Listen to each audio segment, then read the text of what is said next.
नमस्कार दोस्तों, मैं जितेंद्र द्विवेदी। आप सभी का कुशाग्र चैनल पर बहुत बहुत स्वागत है। आज हमें मध्य प्रदेश का प्राकृतिक विभाजन को पढ़ना है।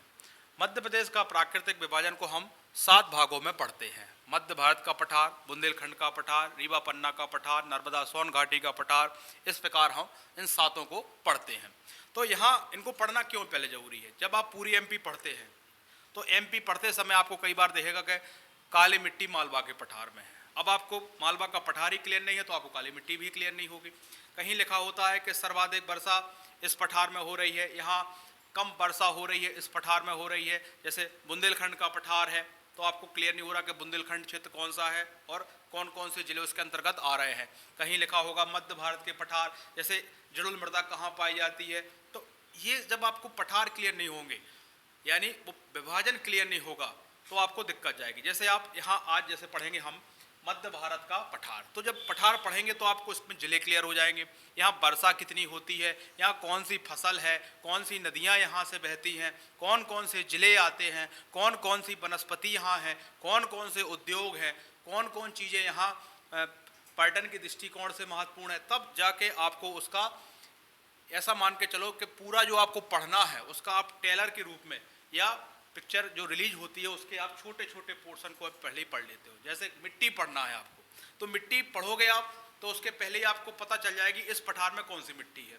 जब आप वर्षा पढ़ोगे तो आपको उसके पहले ही पता चल जाएगा वर्षा कौन से पठार में ज़्यादा होती है, कम होती है। फसल पढ़ोगे आपको तो पहले ही आपको हल्का सा पता होगा कौन सी फसल कहाँ ज़्यादा होती है, कम होती है ना।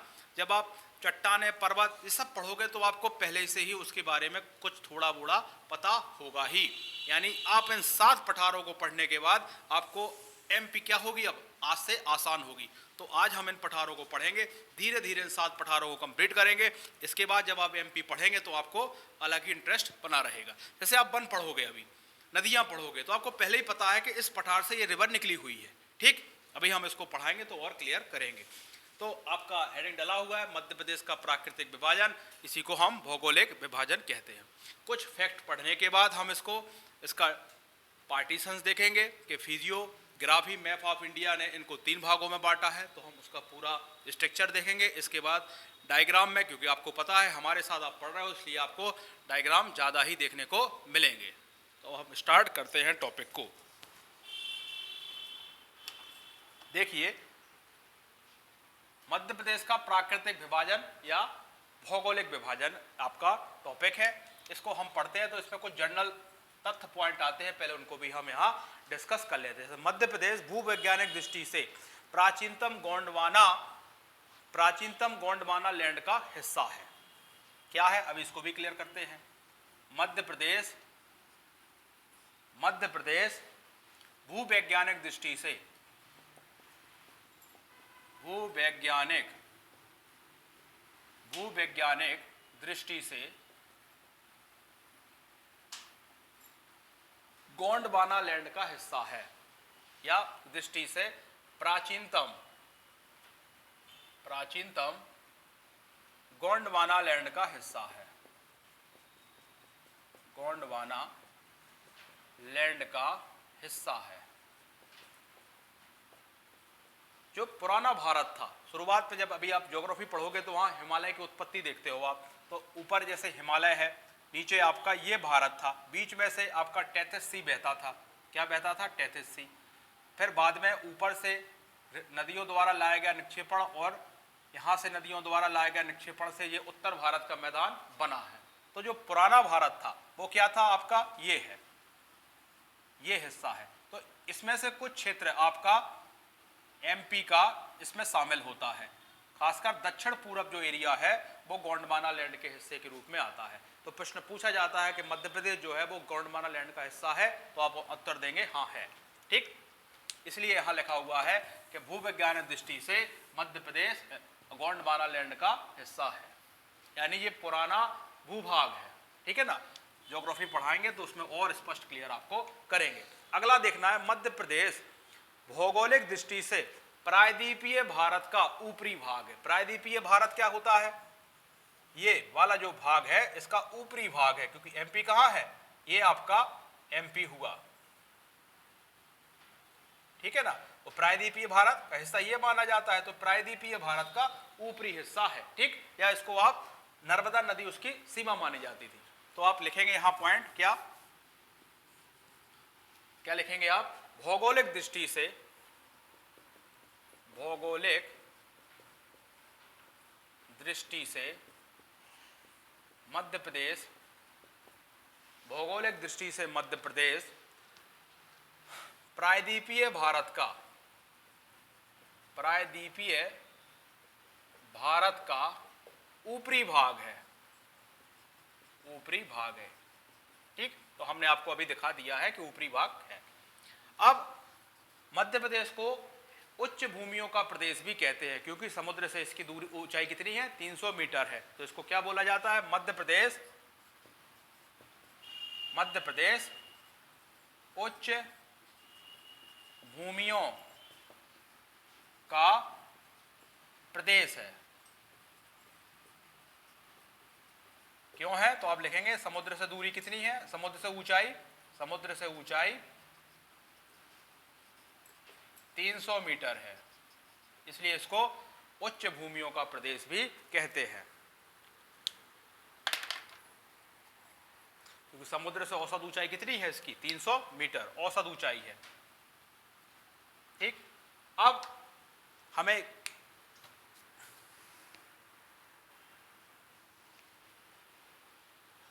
देखना है अब आपका क्या, हमें देखना है फिजियोग्राफी मैप ऑफ इंडिया ने मध्य प्रदेश को 3 भागों में क्या किया है, 3 भागों में इसको बांटा है। तो पहले हम उनको 3 भागों को भी देख लें। कई बार डायरेक्ट प्रश्न पूछा जाता है, फिजियोग्राफी ऑफ इंडिया ने कितने भागों में इसको बांटा है। फिर इसके बाद हम उन पठारों पर चर्चा करते हैं जो हमारे आज के टॉपिक है। क्या लिखोगे, physiography map of India,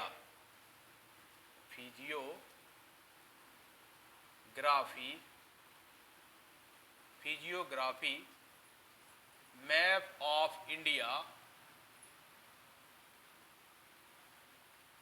map of India में मध्य प्रदेश को 3 भौगोलिक में,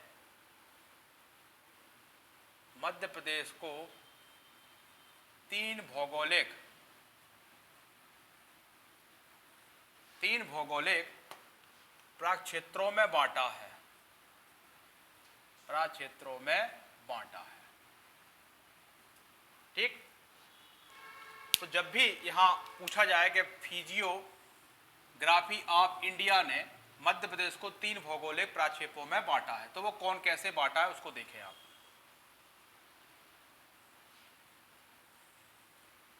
यहां लिखा हुआ है मध्य उच्च प्रदेश, मध्य उच्च प्रदेश, ठीक। और यहां बांटा गया है सतपुड़ा श्रेणी,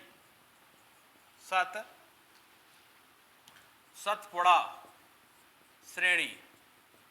और यहां पूर्वी पठार, इसी को बघेलखंड का पठार कहा गया है, पूर्वी पठार, इसी को बघेलखंड का पठार। ये 3 भागों में इन्होंने बांटा है, ठीक। अब इसके अंतर्गत हम 5 को पढ़ते हैं। जैसे पहला पढ़ेंगे हम पढ़ते हैं इसके अंतर्गत मध्य भारत का पठार, ठीक। दूसरा हम यहीं देखते हैं क्या, बुंदेलखंड का पठार, बुंदेलखंड का पठार। यहीं देखते हैं हम मालवा का पठार, मालवा का पठार। यही नर्मदा सोन घाटी का पठार,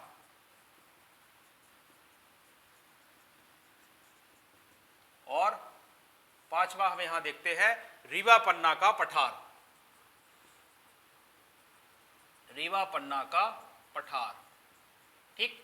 और सतपुड़ा श्रेणी को भी हम यहां 3 भागों में देखते हैं, पश्चिम, मध्य और आपका पूर्वी। कैसा देखते हैं, पश्चिमी श्रेणी, मध्य श्रेणी और आपका पूर्वी श्रेणी। तो यहीं लिखेंगे आप पश्चिमी श्रेणी, पश्चिमी श्रेणी, जो आपकी राजपीपला भी बोलते हैं उसको,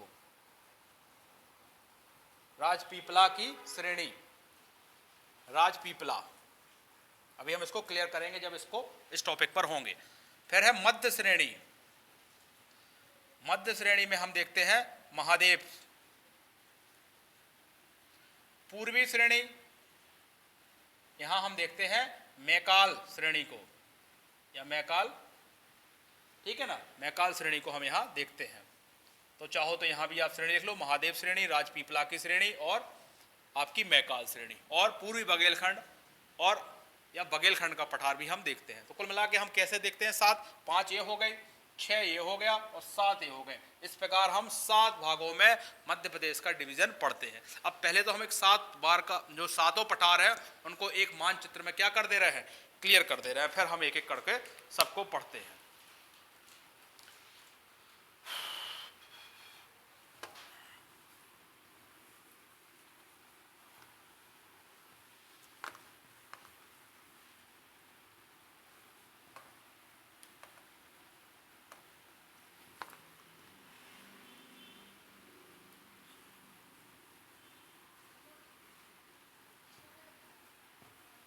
अब देखें आप इसको एक डायग्राम में या एक मध्य प्रदेश के वर्तमान मानचित्र में।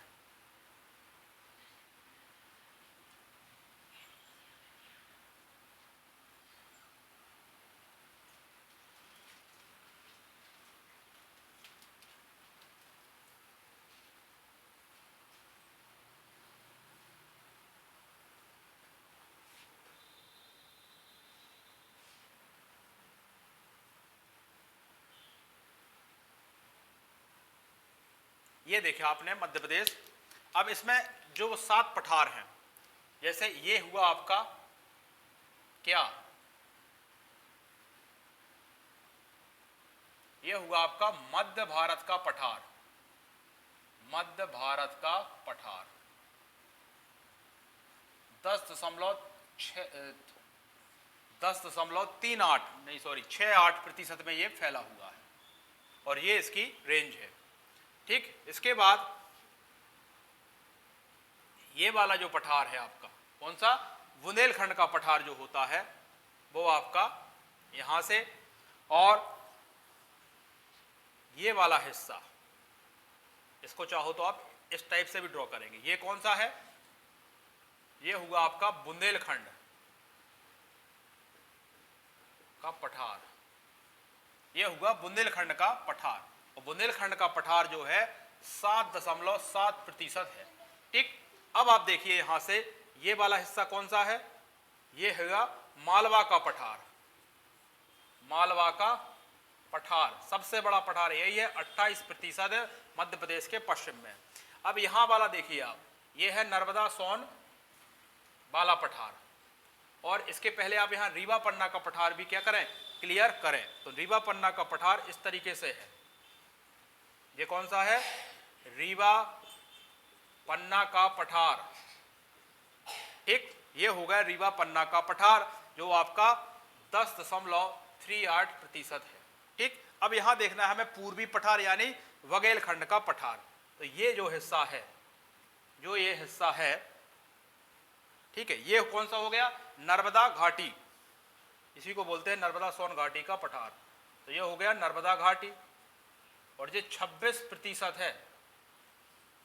ठीक, और नीचे कौन सा हो गया, सतपुड़ा, सतपुड़ा का पठार कितने प्रतिशत है, 11%, जिसको हमें 3 हिस्सों में पढ़ना है। पश्चिम राजपीपला, बीच में महादेव श्रेणी, और पूरब में आपका कौन सा, मैकाल पर्वत श्रेणी। ठीक, अब देखें आप, ये जो आपको पूरब साइड दिख रहा है, ये आपका जो पूरब साइड दिख रहा है इसको बोलते हैं पूर्वी पठार या बघेलखंड का पठार। पूर्वी पठार या इसी को बोला जाता है बघेलखंड का पठार, और सबसे छोटा है क्योंकि 7% यही है। ये हो गया आपका 7 भागों में हमने क्या कर दिया, पठार को, मध्य प्रदेश के पठार, इन्हीं को हमें पढ़ना है। जब आप इस 7 पढ़ जाओगे तब आपको एमपी के एक एक चीज क्लियर हो जाएगी। जैसे फसल, जैसे यहाँ जलोढ़ मृदा कहाँ है, ऊपर है मध्य भारत के पठार में। तो देखिए आप, इनको हम पहले नंबरिंग कर दें, 1 2 3 4 5 6 और 7, ये हो गए आपके 7 पठार। सबसे बड़ा पठार आपको मालवा का पठार दिख रहा है। इसके बाद आपको अब नर्मदा सोन घाटी का पठार दिख रहा है, या इसको नर्मदा घाटी का पठार भी कहते हैं। सतपुड़ा पठार, फिर इसके बाद है आपका सतपुड़ा पठार 11%, फिर मध्य भारत का पठार 10.68, इसके बाद रीवा पन्ना पठार 10.38, बुंदेलखंड का पठार 7.7%, और सबसे छोटा पूर्वी पठार या इसी को बोलते हैं वगेलखंड का पठार। तो ये हमने आपको सातों पठार एक बार मानचित्र में स्पष्ट कर दिए हैं। अब हम पढ़ेंगे आज पहला जो हमारा टॉपिक है मध्य भारत का पठार। क्लियर? तो इसी डायग्राम को हम, आप हेडिंग क्या डालेंगे? मध्य भारत का पठार।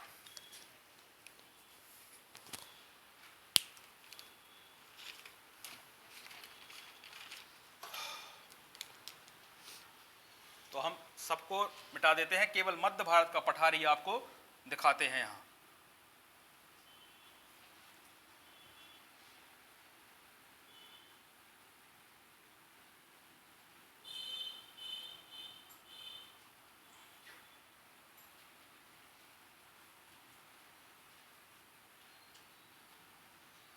ठीक, ये है आपका मध्य भारत का पठार।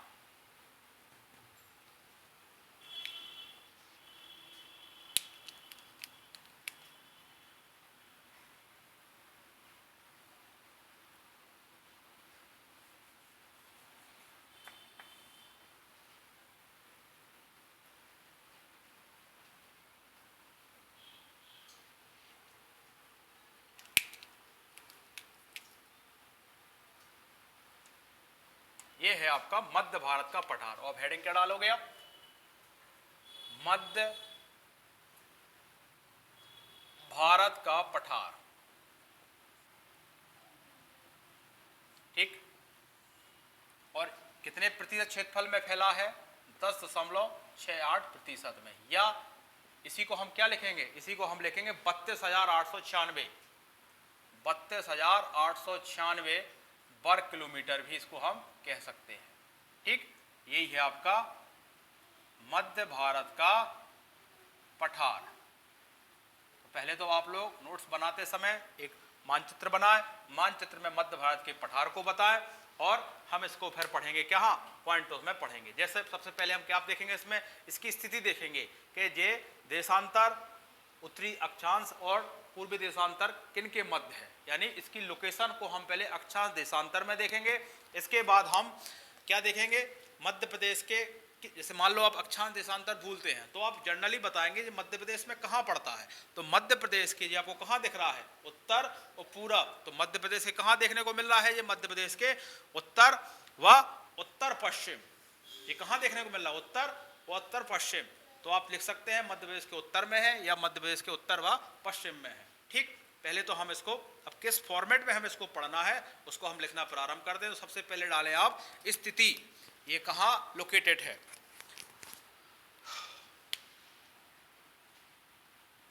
स्थिति, स्थिति में देखेंगे आप, ये आपका यहाँ 24 डिग्री से लेके आपका 26 डिग्री 48 मिनट उत्तरी अक्षांश, और यहाँ 74 डिग्री से लेके आपका, यहाँ 74 डिग्री से लेकर आपका 79 डिग्री 10 मिनट के बीच में इसको आप काउंट करेंगे। तो यहाँ क्या लिखेंगे? आपको इसको पढ़ना सीखना है, कैसे हमें उसको लिखना है। तो लिखोगे आप 24 डिग्री से 26 डिग्री 48 मिनट उत्तरी अक्षांश, 24 डिग्री से 26 डिग्री 48 मिनट उत्तरी अक्षांश, तथा 74 डिग्री से 79 डिग्री 10 मिनट पूर्वी देशांतर के मध्य स्थित है।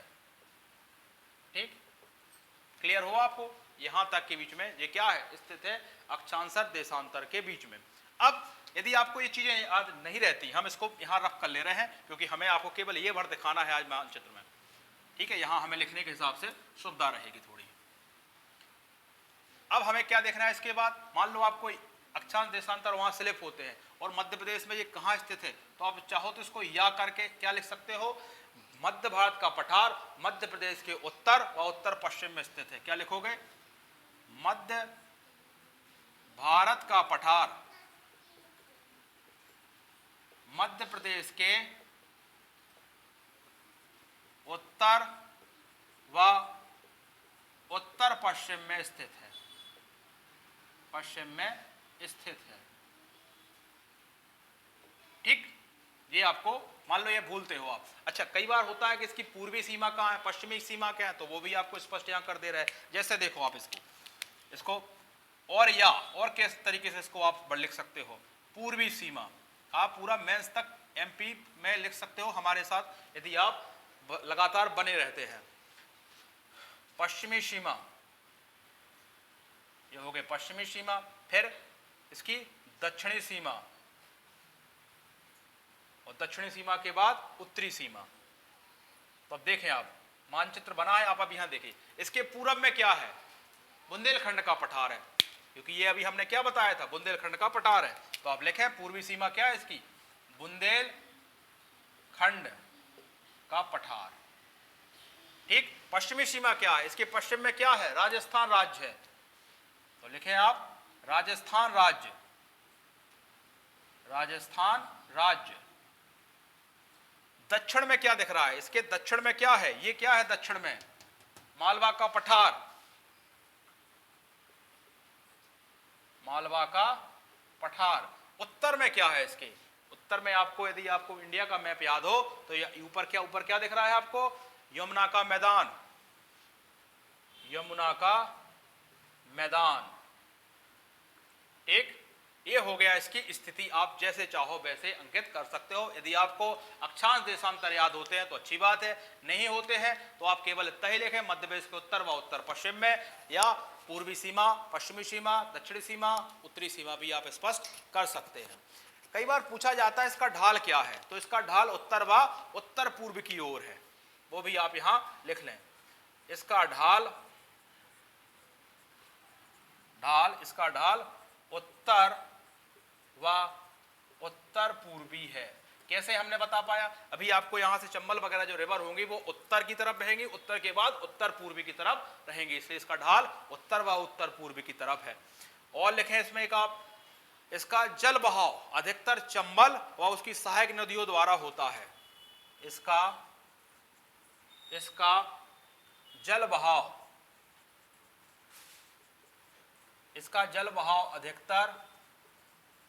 अधिकतर चंबल व उसकी सहायक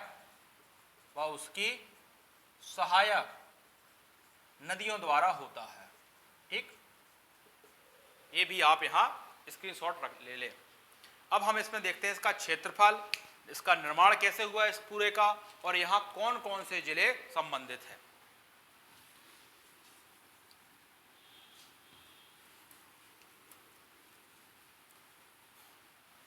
इसको हम छोटा सा एक मैप साइड में कर दे रहे हैं ताकि आपको समझाने में हमें आसानी हो और लिखने के लिए भी जगह वहां बची रहे। देखिए आप,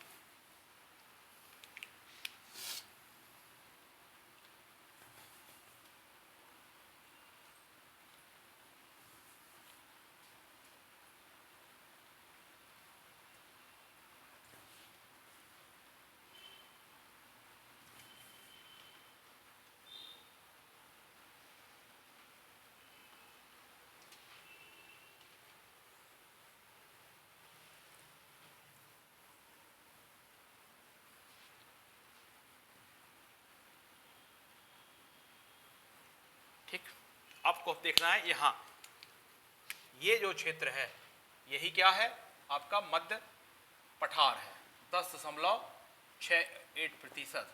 ठीक, मध्य भारत का पठार। अब हमें यहां क्या देखना है, हमें देखना है क्षेत्रफल। तो लिखेंगे आप क्षेत्रफल। तो क्षेत्रफल आपको यदि 32,896 किलोमीटर याद नहीं होता है तो आप क्या लिखोगे, आप लिखोगे क्या 10.68%, और नहीं तो आप लिखोगे 32,896 वर्ग किलोमीटर। ये तो हो गया, या आप चाहो तो 10.68% भी लिख सकते हो। तो क्षेत्रफल भी क्या हो गया, आपको याद करना होगा। अब है इसका निर्माण, यानी इस रीजन का निर्माण कैसे हुआ है, तो हम इसको भी यहां लिखेंगे निर्माण, या इसी को हम संरचना भी कई बार लिख जाते हैं। तो मुख्यतः बिंद सेल समूह के अपर्दन, क्या लिखोगे, मुख्यतः बिंद सेल समूहों के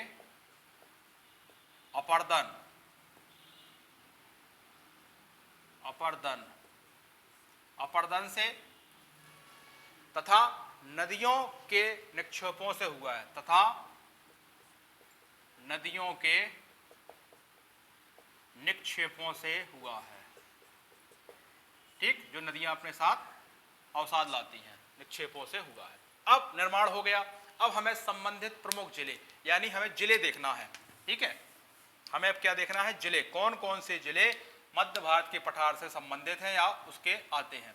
तो जिले भी हम दो प्रकार से देखेंगे, कुछ जिले संपूर्ण लगभग भाग आता है, कुछ के आंशिक भाग आते हैं। तो आप ही देख लीजिए, यहाँ भिंड पूरा लगभग आ रहा है, मुरैना, श्योपुर, ग्वालियर, है ना, और आपका शिवपुरी भी, क्योंकि इस टाइप से है ये। ठीक है, तो शिवपुरी का भी लगभग हिस्सा आता है। यहाँ नीमच और मंदसौर और गुना का आंशिक भाग आता है। तो आप क्या लिखोगे, भिंड, मुरैना, श्योपुर, भिंड,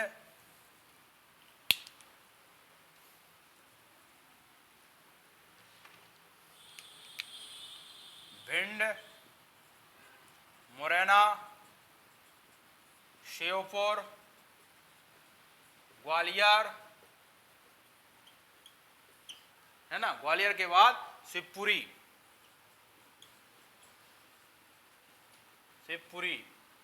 जिलों का लगभग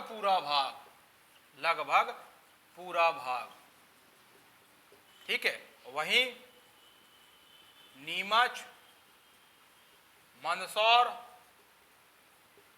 और गुना का कुछ भाग, अब क्योंकि प्राकृतिक सीमा है, फिक्स तो है नहीं, राजनीतिक सीमा अलग होती कि एक पैर रखने के बाद कि यहां से अब दूसरा जिला, यहां तो प्राकृतिक सीमा है, इसलिए आपको इस तरीके से ही लिखना होगा कि लगभग पूरा भाग और कुछ भाग। ठीक, ये हो गए आपके जिले।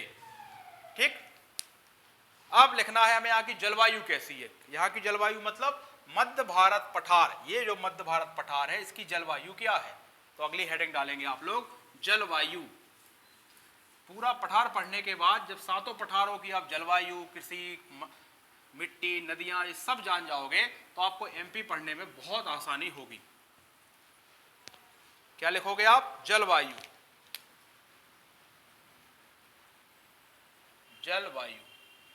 जलवायु है यहां महाद्वीपीय प्रकार की, और इसी को विषम जलवायु भी बोल जाते हैं।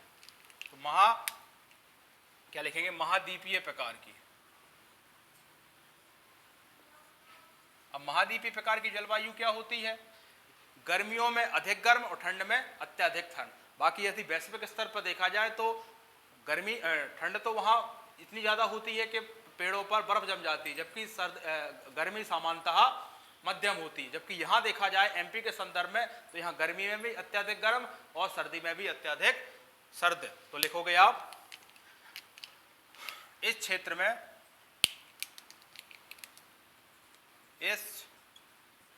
क्षेत्र में गर्मियों में अधिक गर्म और ठंडियों में अधिक ठंड। सीधी सीधी आपको याद रखना है कि गर्मियों में ज्यादा गर्मी, ठंड में भी ज्यादा ठंड, ठंडियों में अधिक ठंड। ये हो गई यहाँ की जलवायु। इसके बाद देखना हमें यही देख लेंगे तापमान, कि इस मध्य भारत के पठार में क्या टेम्परेचर रहता है, तापमान। तो लिखेंगे आप तापमान यहाँ 40 डिग्री सेल्सियस से 45.5 डिग्री सेल्सियस यहाँ दर्ज देखा गया है। अब तो आजकल 48 तक भी पहुंच रहा है आसानी से। ठीक है, अब देखें यहाँ सर्दियों में क्या स्थिति है। सर्दियों में ये औसत बताया जा रहा है। सर्दियों में देखा जाए तो आपको यहाँ 15 से 18 सेंटीग्रेड के मध्य होता है। कितना? 15 से 18 सेंटीग्रेड। ठीक, अब सबसे इंपॉर्टेंट वर्षा, एक फैक्टर देखना है कि मध्य भारत के पठार में वर्षा कितनी है। तो वर्षा तो आपने कई किताबें देखी होंगी, तो कहीं 70 से कम, आप लिखेंगे यहाँ 50 से 75 के से कम, इसलिए इसको क्या बोला जाता है? अल्प वर्षा का क्षेत्र। क्या बोला जाता है यहाँ? अल्प वर्षा का क्षेत्र, वर्षा का क्षेत्र। अब पानी कम गिर रहा है इसलिए यहाँ कटेली वन वृक्ष ज्यादा देखने को मिलेंगे। ठीक, अब देखते हैं मिट्टी। मिट्टी हमने क्या बताया? चंबल और चंबल की सहायक नदियों द्वारा जो मिट्टी लाई जाती है, यानी यहाँ जड़ोल मृदा पाई जाएगी। और सबसे ज्यादा उपजाऊ मृदा भी कौन सी होती है? जड़ोल मृदा होती है।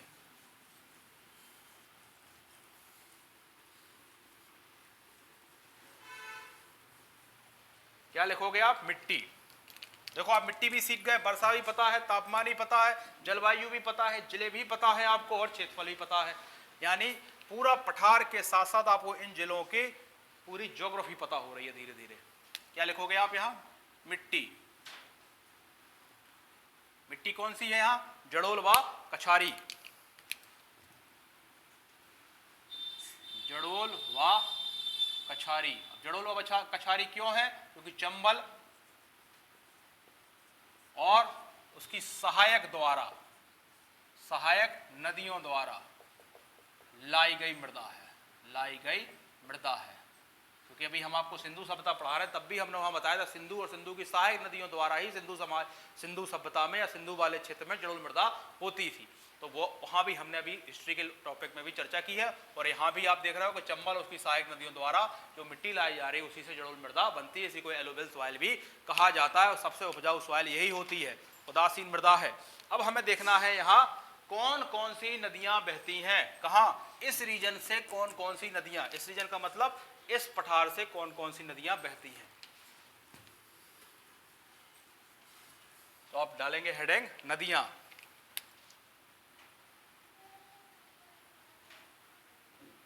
नदियां देखेंगे आप चंबल, चंबल के बाद देखेंगे आप काली सिंध, काली सिंध के बाद देखेंगे आप सिंध, सिंध के बाद पार्वती, पार्वती के बाद आप देखेंगे कूनो कुंवारी, कूनो है, कुंवारी है और आपकी सीप रिवर है। ये नदियां यहां से बहती हैं। इंदौर के जानाबाव पहाड़ी से आपकी कौन सी बहती है? चंबल रिवर बहती है।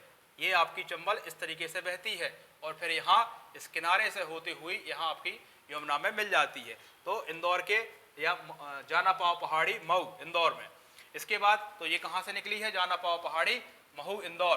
काली सिंध की बात करते हैं तो देवास, देवास के बागली से जो आपका नया जिला बनने वाला है बागली, जो प्रस्तावित जिला है, तो यहाँ से निकली आपकी काली सिंध। ये हो गए काली सिंध, ये देवास की जगह है, जिला देवास है। ये इंदौर के महू से कौन सी निकल रही है? चंबल। ठीक, और ये बहती कहाँ है? ये सब बह रही है इस पठार से। इस पठार का मतलब जहां ये हमने ब्लैक ब्लैक किया है, यदि यहां से बहती है तो उसको इसी के अंतर्गत हम लिखते हैं। सिंध की बात की जाए विदिशा के, इसको लटेरी तहसील या सरौन तहसील से भी कहते हैं। पार्वती, पार्वती बहती है आपकी सीहोर से, सीहोर से बहती है कौन सी? पार्वती। और सीहोर के ऊपर है विदिशा, और विदिशा से कौन सी बह रही है? सिंध। ये जब नदियां पढ़ाएंगे तो आपको एक एक चीज क्लियर की जाएगी। कूनो, कूनो आपकी शिवपुरी के पठार, तो शिवपुरी का पठार कहाँ है? ये जो रीजन है वो है शिवपुरी का पठार, यहां से कूनो हो गई है ना, शिवपुरी के पठार से हो गई कूनो। अब बची सीप रिवर, सीप बहती है आपकी कहां से? सीप बहती है आपकी शिवपुर से, मतलब उसका उद्गम स्थल कहां है? शिवपुर। तो ये हो गया आपका सीप, और ये जिला कौन सा है? शिवपुर। ठीक, तो जब रिवर हम पढ़ाएंगे तो वहां उसकी चर्चा करेंगे। यानी चंबल, इंदौर के जानापाव पहाड़ी, महू, काली सिंध, बागली देवास, सिंध, विदिशा, पार्वती, सीहोर, कूनो, शिवपुरी पहाड़, कुंवारी, शिवपुरी का पहाड़ और सीप शिवपुर से। ठीक है, तो ये नदियां भी आपको ध्यान हो गई। और अभी हम नदियों के टॉपिक पर नहीं है, और आपको जब नदियां पढ़ाएंगे तो इसको और स्पष्ट करेंगे। ठीक, अब देखें आप नदियों के बाद देखना है हमें आप क्या? फसलें, यहाँ कौन कौन सी फसलें होती हैं मध्य भारत के पठार में?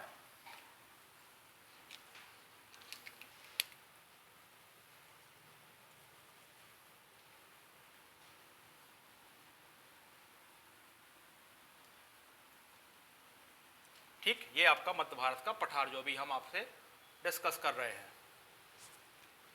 अब हमें क्या देखना है? फसलें। नदियां देख ली आपने, अब देखना है फसलें। तो मुख्यतः यहां सरसों, मुख्यतः सरसों, तो लिखेंगे आप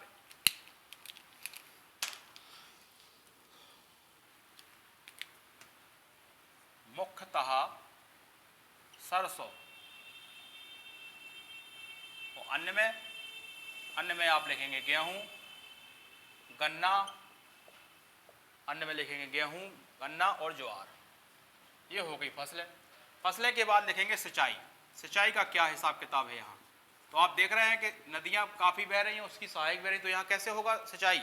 इस क्षेत्र में नहरों व कुओं से सिंचाई की जाती है। इस क्षेत्र में नहरों व कुओं से सिंचाई की जाती है।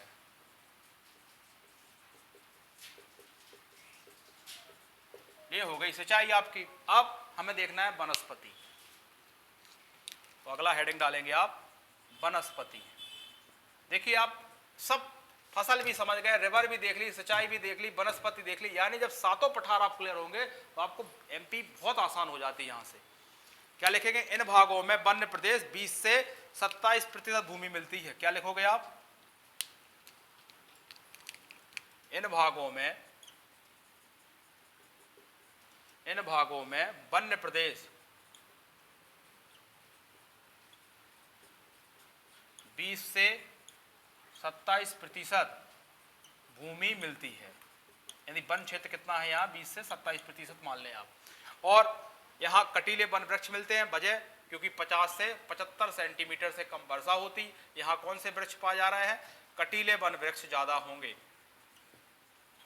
अब कटीले में कौन से? जो आर्थिक महत्व के नहीं होते हैं। आर्थिक महत्व कौन होता है? सागौना, शीशम, ये सब होते हैं आर्थिक महत्व के। यहाँ कौन कौन से होना है? यहाँ होगा खैर, यहाँ होगा आपका खैर, ये भी आप लिख लेंगे इसी के नीचे खैर। खैर के बाद और क्या क्या होता है? बबूल, महुआ, बबूल, महुआ, ठीक है ना। और इसके बाद तेंदू, सेजा, तेंदू, सेजा, ठीक है, और करौंद, शीशम, जो मुख्यतः यही होते हैं। वजह 50 से 70 सेंटीमीटर वर्षा का होना, इसलिए कटीले वन वृक्ष। और इनमें ये कम आर्थिक महत्व के क्या होते हैं? वन उपज होते हैं। कहीं कहीं बांस व आपको बांस व घास भी मिलते हैं। बाकी सागो, नीम तो होता है, हर जगह होता है, परंतु वो कम मात्रा में। विशेषतः यहाँ क्या देखा जाएगा? कटीले वन वृक्ष में या कम आर्थिक महत्व के, जैसे खेर, बबूल, महुआ, तेंदू, सेजा, करौंद, शीशम। ठीक, अब हमें देखना है खनिज। यहाँ कौन कौन से खनिज हमें मिलेंगे?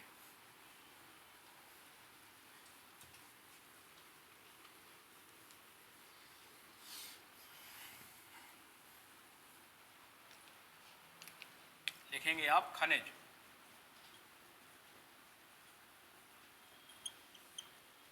खनिज में देखना है चूना पत्थर, इमारती पत्थर और चीनी मिट्टी।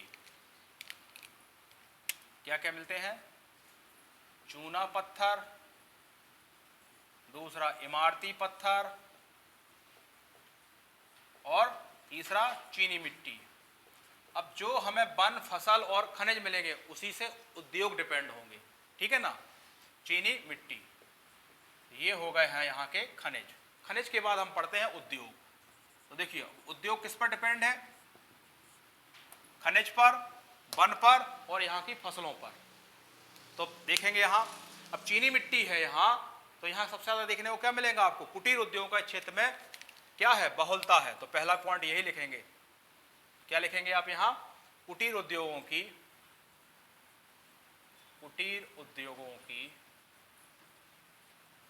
इस क्षेत्र में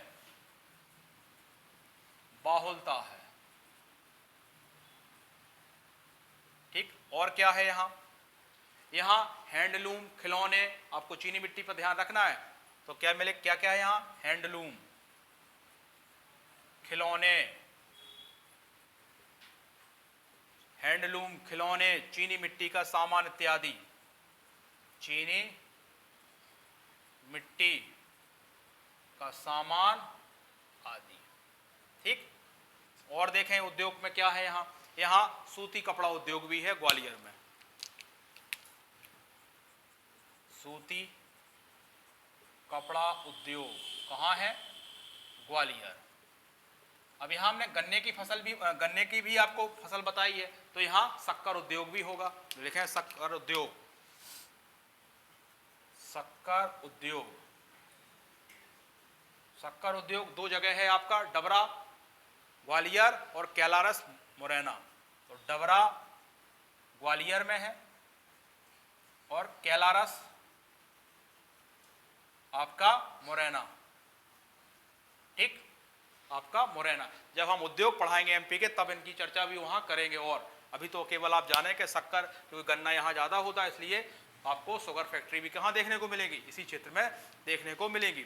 अब कटीले वन खैर ज़्यादा होता है, तो ये आपको यहाँ क्या मिलेगा, कत्था बनाने का भी कारखाना मिलेगा। खैर की लकड़ी से कत्था बनाने का उद्योग, खैर की लकड़ी से कत्था बनाने का उद्योग। ठीक, कहाँ है ये शिवपुरी में है और बानमौर मुरैना में है, दो जगह है। तो जगह लिख लें आप, शिवपुरी और बानमौर। पूछा जाता है बानमौर कहाँ है, तो बानमौर है आपका मुरैना में। ठीक, तो शिवपुरी में है और बानमौर में कत्था बनाने का कारखाना है। अब हमने यहाँ गेहूं भी लिखाया था आपको फसल में, इसलिए यहाँ बिस्किट की फैक्ट्री भी आपको देखने को मिलेगी। तो जो भी आपको हमने रॉ मटेरियल बताया था खनिज में और वनस्पति में और फसल में, उसी हिसाब से क्या होगा, उद्योग भी आपको ध्यान रखना। जैसे हमने गेहूं लिखाया है तो यहाँ बिस्किट की फैक्ट्री है, हमने आपको गन्ना लिखाया है तो यहाँ शुगर उद्योग है। ठीक है ना। चीनी मिट्टी बताई तो यहाँ चीनी मिट्टी और हैंडलूम से संबंधित, चीनी मिट्टी से संबंधित सामान मिल रहा है आपको। यहाँ क्या लिखाने वाले हैं अगला, बिस्किट फैक्ट्री।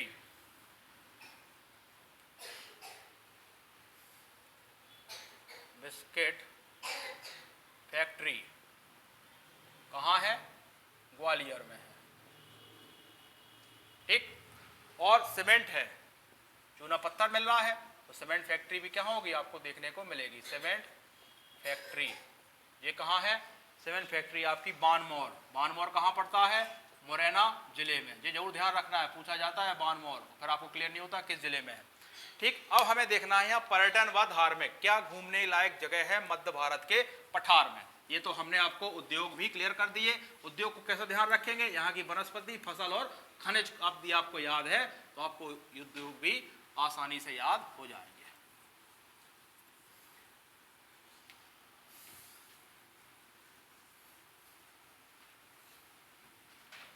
क्या लिखोगे आप, पर्यटन व धार्मिक स्थल, पर्यटन व धार्मिक स्थल। तो क्या क्या है इस क्षेत्र में घूमने लायक, तो आपको पता है ग्वालियर पड़ रहा है यहाँ, तो ग्वालियर का किला ही है। और बिरला का सूर्य मंदिर लिखेंगे आप, क्या लिखेंगे, ग्वालियर का किला। जब हम पर्यटन पढ़ाएंगे तो ग्वालियर के किले को और ज़्यादा क्लियर करेंगे आपको। ग्वालियर का किला, कि इस किले के अंतर्गत कौन कौन चीज़ें घूमने लायक है। ग्वालियर किला कहाँ है, ग्वालियर में है। दूसरा क्या है, बिरला का सूर्य मंदिर, ये भी आपका ग्वालियर में, बिरला का सूर्य मंदिर। और जो भी हो वो भी आप अपने नोट्स में यहाँ लिख सकते हैं क्या क्या यहाँ घूमने लायक चीज़ें हैं। अच्छा, राष्ट्रीय उद्यान भी यहाँ इस क्षेत्र में दो पड़ रहे हैं, तो इसकी आप अलग से हेड डालें, राष्ट्रीय उद्यान। राष्ट्रीय उद्यान, नेशनल पार्क। देखो कौन कौन से हैं, पहला देखें आप, यहां है आपका माधव राष्ट्रीय उद्यान। माधव राष्ट्रीय उद्यान कहां है, राष्ट्रीय उद्यान ये आपका शिवपुरी में है।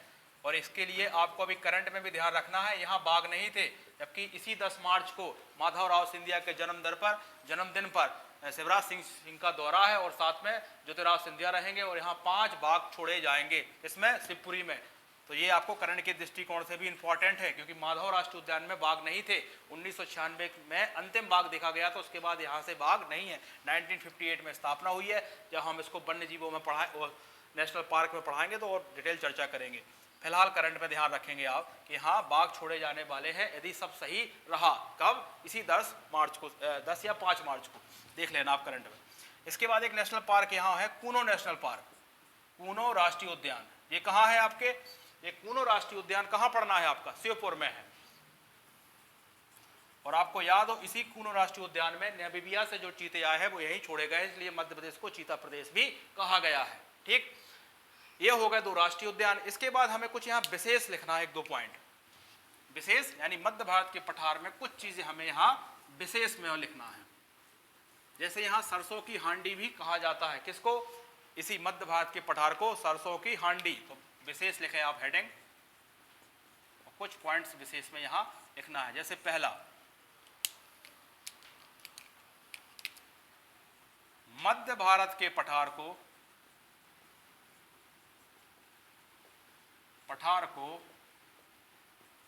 सरसों की हांडी कहा जाता है क्योंकि यहाँ मुख्य फसल कौन सी है? सरसों कहा जाता है। तो एक विशेष में ये लिखेंगे। दूसरा विशेष में लिखेंगे आप, यहाँ मध्य प्रदेश का सूखा बंदर कहा भी है। यहाँ मध्य प्रदेश का सूखा बंदरगाह भी है। और कहाँ है वो आपके इस भिंड के मालनपुर उद्योग केंद्र में है। भिंड के मालनपुर औद्योगिक केंद्र भी है।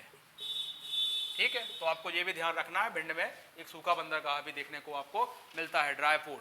अच्छा, एक और यहाँ विशेष में लिख लें, सबसे कम वर्षा भिंड के गोहद में होती है। मध्य प्रदेश का सबसे कम वर्षा वाला जिला, यहाँ लिख लेंगे मध्य प्रदेश में सबसे कम वर्षा वाला जिला। तो भिंड कहाँ पड़ता है आपका? इसी में, भिंड के गोहद में। कितने वर्षा होती है? मात्र 55 सेंटीमीटर यहाँ क्या होती है? वर्षा होती है। ठीक, इसके बाद आप नोट में 2 पॉइंट और लिख लें। क्या लिखेंगे? जो हम आपको परिचय में तो नहीं लिखा पाए थे, फिर भी विविध के रूप में पूछा जा सकता है, विशेष तो नहीं है, तो वो जनरल है, इसलिए इसको आप नोट में लिखेंगे। क्या लिखेंगे? मध्य प्रदेश का आकार जो है कैसा है? बैठे हुए ऊंट की तरह के है। बैठा हुआ जैसा ऊंट होता है वैसे मध्य प्रदेश की आकृति है। तो आप नोट में क्या लिखेंगे? मध्य प्रदेश का आकार बैठे हुए ऊंट के समान है। वहीं लिखेंगे आप छत्तीसगढ़ का आकार जो है वो समुद्री घोड़े के समान है। ठीक, ये आपको क्या कंप्लीट होता है? आपका मध्य भारत का पठार। 1 मिनट आप इसको देखेंगे और हम इस टॉपिक को क्या करेंगे? कंप्लीट करेंगे।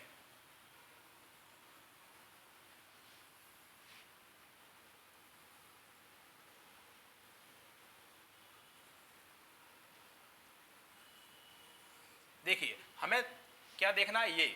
ये जो क्षेत्र है हमने क्या पढ़ा है? मध्य भारत का पठार पढ़ा है, यही पढ़ा है। तो आप देखें इसको, 1 मिनट रिवीजन हो जाएगा आपको, कंप्लीट हो जाएगा। ये वाला जो क्षेत्र है जो अभी हम रेड ड्रॉ कर रहे हैं, यही क्या है? मध्य भारत का पठार है। इसकी लोकेशन आपको यदि अक्षांश में याद रहती तो अच्छी बात है, नहीं तो फिर आप मध्य प्रदेश के उत्तर व उत्तर पश्चिम में है, या इसकी पूर्वी सीमा में बुंदेलखंड है, पश्चिमी सीमा पर राजस्थान है, दक्षिण में मालवा का पठार, ऊपर यमुना का मैदान है। अक्षांश याद रहते हैं आपके 24 से लेकर 26 डिग्री 48 मिनट, यहाँ 74 से लेकर 79 डिग्री 10 मिनट के पूर्वी देशांतर के मध्य है। इसका क्षेत्रफल की बात आ जाए तो क्षेत्रफल कितना है? आपको 32,896 वर्ग किलोमीटर और 10.68%, जैसा भी आपको याद रहे। ठीक, फिर हमने यहाँ जिले देखे। जिले कौन कौन से? भिंड, मुरैना, श्योपुर, ग्वालियर, शिवपुरी, ये तो लगभग पूरे आते हैं। वहीं नीमच, मंदसौर, गुना आंशिक रूप से आते हैं। हमने नदियां देखी, कौन कौन सी नदियां अच्छे से बहती है? चंबल बह रही है, काली सिंध बह रही है, पार्वती बह रही है, सिंध बह रही है, कुआरी, सीप, है ना, ये सब नदियां इस क्षेत्र से बह के निकल रही है। हमने यहाँ का वर्षा देखा 50 से 75 सेंटीमीटर। यहाँ की मिट्टी देखी, जलोल मृदा। हमने यहाँ की फसल देखी, प्रमुख सरसों। हमने यहाँ का पर्यटन देखा, कि ग्वालियर का किला है, बिरला का सूर्य मंदिर है, आपका शिवपुरी और पूनो राष्ट्रीय उद्यान, 2 नेशनल पार्क भी देखे। हमने यहाँ कुछ विशेष देखा कि इसको सरसों की हांडी भी कहा जा रहा है। यहाँ सूखा बंदरगाह भी है, सबसे कम वर्षा भिंड में हो रही है। हमने यहाँ खनिज देखे कि यहाँ चूना पत्थर है, इमारती पत्थर है और आपका चीनी मिट्टी है। हमने यहाँ वनस्पति देखी कि यहाँ 20 से 27% वन भूमि है। और हमने यहाँ देखा वर्षा कम है, इसलिए यहाँ कटेली वन वृक्ष है, इसलिए यहाँ खैर, कत्था, बबूल ये सब देखने को मिल रहा है। ठीक, अब यही सब मिल रहा है तो इसी आधार पर हमें फैक्ट्रियाँ देखने को मिल रही है, जैसे शुगर फैक्ट्री क्योंकि शक्कर भी ज़्यादा होती है, गन्ना ज़्यादा होता है। हमें यहाँ बिस्किट फैक्ट्री मिल रही है क्योंकि गेहूँ ज़्यादा होता है। ठीक है, हमें यहाँ चीनी मिट्टी और चूना पत्थर, इसलिए हमें यहाँ खिलौने वाली इंडस्ट्री दिख रही है, कुटीर उद्योग देखने को मिल रहा है ना, चूना पत्थर, इसलिए हमें सीमेंट उद्योग भी देखने को मिल रहा है। तो उद्योग डिपेंड हो रहा है यहाँ के खनिज से, वनस्पति से और फसल से।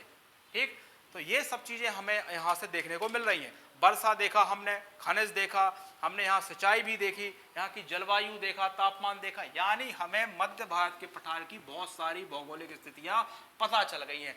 जब हमें इन 7 की पता चल जाएगी तो आपको एमपी बहुत आसान हो जाएगी। तो आप इसका 1-2 बार रिवीजन करें, जो भी डाउट हो कमेंट में लिखें। कल हम जब दूसरा बुंदेलखंड के पठार को पढ़ाने आएंगे तो इसको भी एक बार रिवीजन करा देंगे। आज के लिए धन्यवाद।